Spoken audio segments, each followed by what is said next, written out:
Welcome back, guys. Last time, you may remember, we took down Noth the Plaguebringer. He was an absolute nightmare, but we trumped him once he came down to his final few cards. And next, we're up against Heigan, or Hagen, as he seems to actually be pronounced.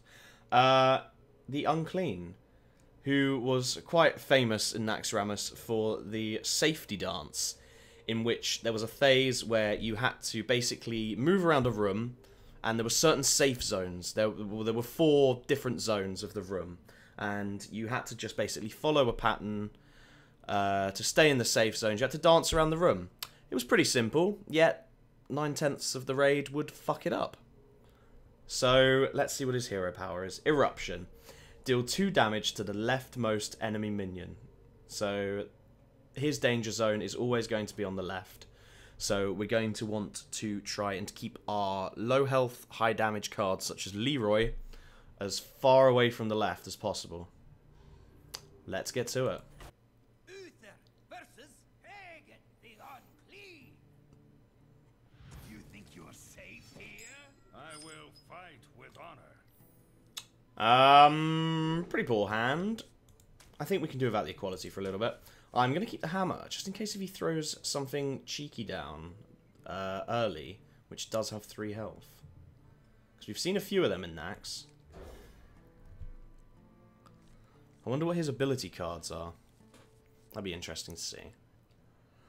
Now, his hero power only costs 1, but it does only do damage to minions. So, we're okay with a clean board. We're not going to get hit in the face, I don't think. However, this poor little 1/1 is going to get obliterated, but we're going to play it because it's going to make him waste a mana. Hopefully. Let's see if he uses it. There we go.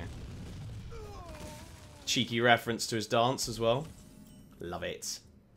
Okay, the Iron Beak's good, but we don't play it yet. I think we just play 1/1s, and then we react off what he plays until we can get our big dudes out who don't die to the hero power.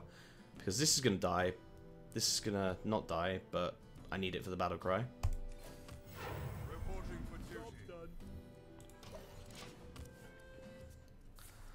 Here's the coin coming out, so we're getting a 4-drop more than likely. Well, shit. Is he soul firing my 1/1? Okay, I guess the AI is still shitting the bed a bit. This, though, this is the new Warlock card, the Void Caller. When it dies, you put a random demon from your hand into the battlefield. I don't know how many demons he has. I don't know if he's packing Illidan or if he's packing, you know, some Doom Guards, because obviously their battle cries wouldn't trigger, so we wouldn't have to get rid of cards. But what we're going to do is we are going to silence the shit out of it. No, we're not. No, we're not. Nearly a misplay. We're going to summon a 1/1. Then we're going to silence the shit out of it. And the reasoning behind that is because the 1/1 is now on the left instead of the 2/1. So if he hero powers, he's only going to kill that. So, let's see what happens. Ugh. Didn't matter, because he dropped another Void Caller, of which we do not have another silence. Which is a bit of a problem. Now, what I'm tempted to do is to True Silver kill that. Because I don't know how many demons he will have. But again, it's a risky play.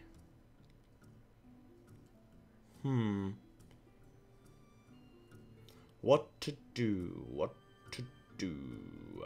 Fuck it. We'll do it live. For justice.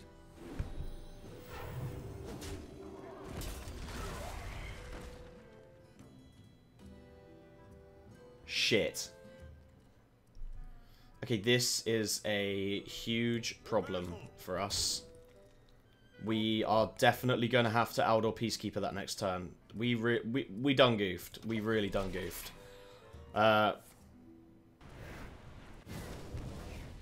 This also sucks a lot more dicks.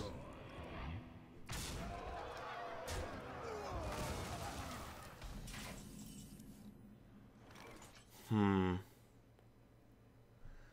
see, the problem here is that that has taunt, but it has destroyed one of his mana crystals, which is interesting. We don't have enough for an equality avenging, which sucks. However, we're going to have to do something, because this is turning into a problem. I think we drop this.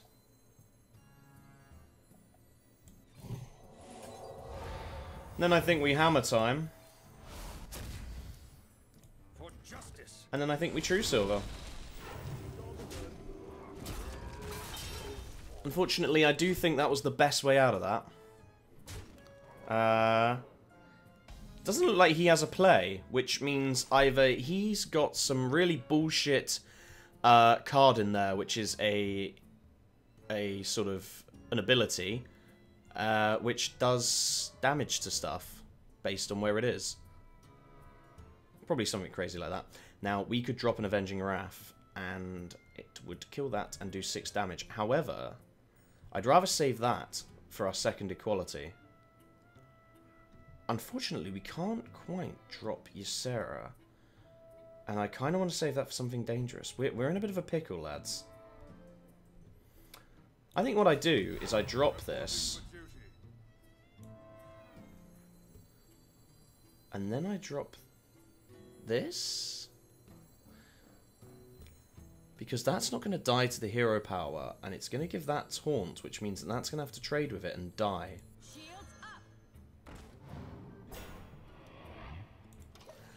See, this fight, you got to really think about your positioning. Here we go. Right, that's not going to die to that, though. So we're good. And that's got to trade into that. So there we go.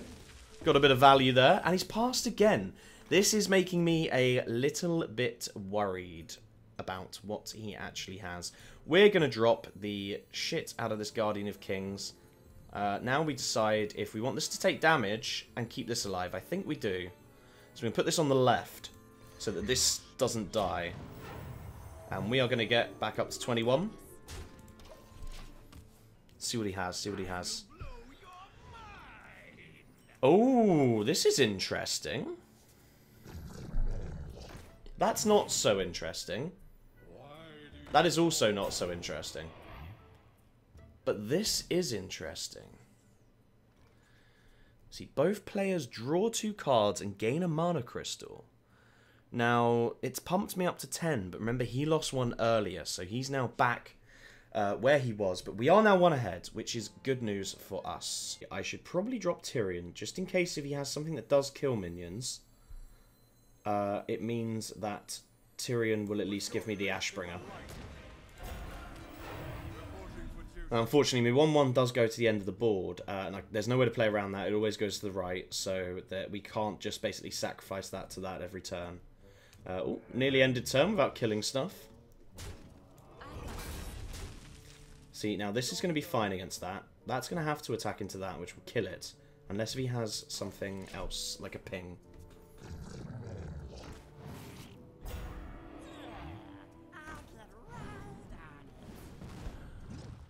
Again, this is a huge problem. Because I've now given him Tyrion Fordring. However, there is a amazing counter to Tyrion Fordring that you guys may not be familiar with. Or maybe. It's called Silence, and it fucks him. Now, I'm tempted to Equality Avenging, because we will get some serious damage. It means that all of these will go down to 1 health, but all he can really do, from what I can see, is pick him off, which is big, but it's not that big. The ballsiest kind of plays always work. Now we just got Pray to RN Jesus. So, here we go. There we go, no problems. Now we go for the face. Get as much damage out as we can. He's on 3 health. We've got some pretty big fuckers ready to come out. Okay, this sucks dick. Oh, but we've just been given an Ashbringer. So that was Bane of Doom. deals 2 damage to the character. If it kills it, summon a random demon. He got a Flame Imp. And to be honest, I don't really give a shit about his Flame Imp because I've got the Ashbringer.